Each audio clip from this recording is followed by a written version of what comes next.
Menteri Pertahanan Malaysia Datuk Seri Hishamuddin bin Tun Hussein melengkapkan rangka lawatan kerja ke tiga buah negara iaitu Amerika Syarikat, Perancis dan Turki untuk bertemu rakan sejawatnya dan pemimpin tertinggi negara terbabit.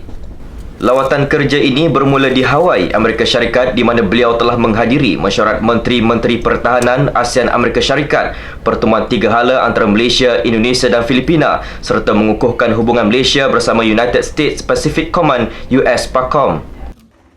Pada masa yang sama, Datuk Seri Hishamuddin bin Tun Hussein turut dibawa melawat ke Hickam Field untuk menyaksikan demonstrasi kuasa udara Amerika Syarikat yang melibatkan beberapa aset ketenteraan milik negara itu termasuk peluru berpandu pemusnah USS Chung Hoon, pesawat P-3 Orion, pesawat P-8 Poseidon dan jet pejuang F-22.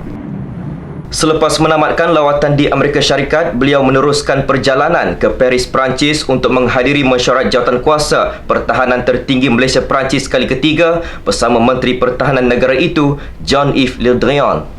Mesyuarat di Perancis ini amat penting untuk memastikan komitmen dan setiap perancangan khususnya dalam soal memperkukuhkan pertahanan kedua-dua negara dapat dilaksanakan dengan jayanya.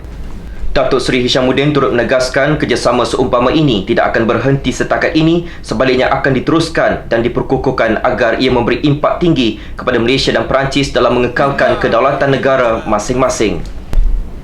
Seterusnya, Datuk Seri Hishamuddin bin Tun Hussein melawat Ankara, Turki untuk bertemu Menteri Pertahanan negara itu Fikri Isik dan Presiden Erdogan.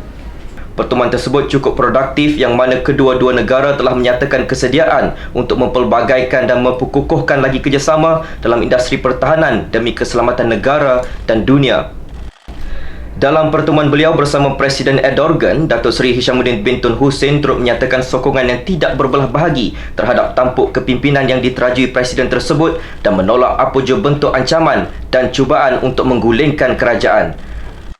Presiden Erdogan turut menzahirkan rasa bangga dan syukur kerana Malaysia terus komited untuk mengekalkan hubungan baik Malaysia-Turki sambil mengharapkan hubungan tersebut berkekalan dan mendatangkan pelbagai manfaat kepada kedua-dua negara.